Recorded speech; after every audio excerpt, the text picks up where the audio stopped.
I am Jeffrey Rocoa. That's my name. This is my Potter's Journal for January 27th, 2022. Okay, I just pulled out the kiln way too hot to touch. One of the Rogue mugs. I just finished doing a series of 100 mugs, pretty much all the same. The last 15, okay, are where we had the fun. I'm doing some sgraffito on them. Favorite technique is slipware, and I haven't done a lot of that, but I have now. Just had a book shipped in slipware. David Barker Shire albums. Well, not really a book, more of a thin pamphlet. Lots of black and white illustrations. It added, okay, some to what I knew, confirmed a bit that I didn't, and okay, satisfied some of my appetite, but I'm still hungry for more. So and this, okay, if yeah, cool enough to touch now. If somebody said they didn't peek in their video, don't believe a word they say. I was out there early when they were way too hot. Okay, I think they're cool enough. Now, let's see what's in the kiln today. Okay, and you can see the space back there where I pulled the first one out. At least from the top shelf, I think we're okay. I allowed a lot of the drips to come down here, which I like. I'm not sure though, maybe I should have cleaned it up on the bottom. And I did get some signature and glaze in there too, so that was real nice.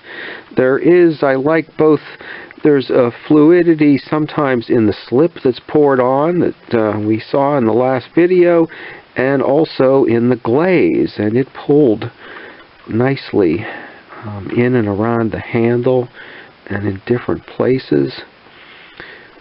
So there's one guy. Okay, this one. Okay, I've got a fan in California waiting for the birds. I think the other one, the second one, will be nicer. This one, after pouring the slip on them, it was in the cold part of the studio and it froze. So some of the white slip pulled off. Now I don't mind that. It you know, adds a little more interest to the piece, shows some of the struggle between the artist and the process. Oh, wow. And back here, I don't know if the camera can see this, only one of these froze. When I put the slip on, it froze, and I moved them back into the heated studio real fast. But these are the freeze marks that the frost put in it. So it's all sealed up and covered with a glaze. So, okay, your stuff can't freeze, pots can't freeze in the making, but there may be some exceptions. So I wouldn't yet call that a myth. If you really start freezing your pots, you may be in for trouble and disaster, but it worked there and here. So, breaking a little bit of a myth. And this glaze, you know, I did change it a bit from, I guess, a couple years ago. Oh, here I just did the scratched in tulips and the heart in the center on the front. And there's, I did put in most of them a little carved in ledge down there that catches the glaze, and then just a little quiet tulip on the back. You know, I'm not sure about my sgraffito rooster yet. I'm going to have to sketch these out and work out some designs, because when I comb it into the plates with just my hand swipes, I've done that so many times and I have that so worked out. So this guy, I guess he's fairly simple and not bad, but I'm gonna have to research that. I was real happy with the shape of these cups. They're just a traditional, typical commercial cup shape and handle, but it's different for me, and they do fit nicely in the hand and work. And this one has the tulips going up and down, scratched in a ring. Okay, around. So that's another one I like. I think, you know, most of the exciting stuff, the new stuff, might be on the top. These are all based on somewhat traditional slipware patterns that could be either trailed, something, you know what, I was going to say I don't do, but here's a disaster piece from last fall, where oh, you can't see, where I trail it in a loop around and then swipe through. This was when I was having some bad firings a year ago. I was having what I call the worst firing ever, and it was a new kiln, so I didn't know quite how to do it. Take it up since it was used. I do like, again, here the drips on these, but there was a couple where I didn't, so I cleaned them off. And, oh, the punks. You know, I only made 2 of these. I didn't know how they would go over. And my waggy-tailed dog, who, oh, wow, look at this guy, who never breaks anything and won't even walk through, you know, my narrow pathways here until I open them wide enough for him, actually wagged his tail and broke one. But, you know, and unfortunately, I think this is the one I am keeping for myself. So maybe I should have done and will do more of the punks. I did keep one of these unfired so that I can still, if I find out something's popular, or I want more, so I still can do another punk. Or if I need to, if I don't have a bird one for my friend in California, I can do another bird. This is my bluey glaze. This piece was sitting around in the studio too. Sometimes if they sit around, you may forget what they were. I think this one was also meant to be dipped in the sea mist, because when I do that over my bluey, it leaves a halo down there, so I think I forgot to do that. Okay, we will let that kiln cool down so we can get to the next shelf. This was all Sgraffito. These are the ones that gave me the satisfaction out of the 100 mugs.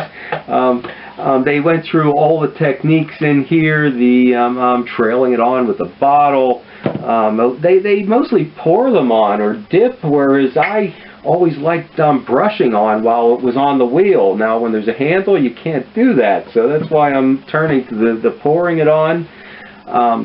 Okay, let's see if it's cool enough to get down to the bottom. Okay, the next shelf, I was having those disaster firings last year.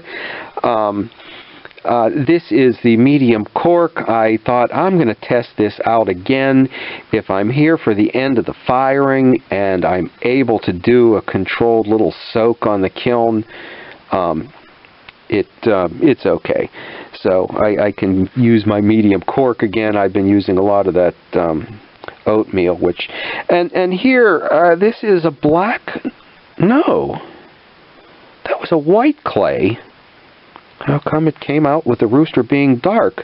I already have a good stock of these with the greeny glaze. Oh, there's the comb rooster I mentioned on the top, that I just go like that with my fingers and he appears.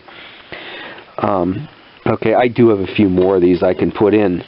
Now this, I don't know what to say. The glaze is not thick enough. Here's some little shots. This is the comb, or the Sgraffito again. And, oh, okay, here's the one that, okay, the one that's not perfectly centered and a little bit uneven on the top height. This is the one I'm not sharing. This is the one that's for me. This is the one that is, okay, lopsided, so a little bit so it fits in your hand. And I guess these are okay. I was expecting them on the hazelnut clay that I use all the time. Maybe this was the one I wanted to keep. This one has, okay, a couple sprays of tulips coming out on both sides. Okay, I think there's more stuff in here than I was expecting. Okay, so I think the skull shots will help me to get more out of them. And I didn't see a lot of combing in here, although it was mentioned. I think that's more American technique when, you know, it came this way. First imported here, and then we started doing ourselves. So, surprised not to see more of that. Okay, let's see if the next layer is cooled. And this is not the first firing of the year, but the first one with new pots. However, here is an old pot. This is that colander on the top, the oh my bluey, and here's what I think I forgot to do with it, was put the sea mist over top for that halo thing. Okay, and when I do double bowls, I always do a lot of them because they are a real nuisance to have to make, put together. See, this is the black slip in the middle, the dipped in the medium cork, and then over the top the rim had a sea mist. Now here we go. This is what I wanted from the shots. I should have just single dipped them in that greeny glaze, because and this is over that specked again.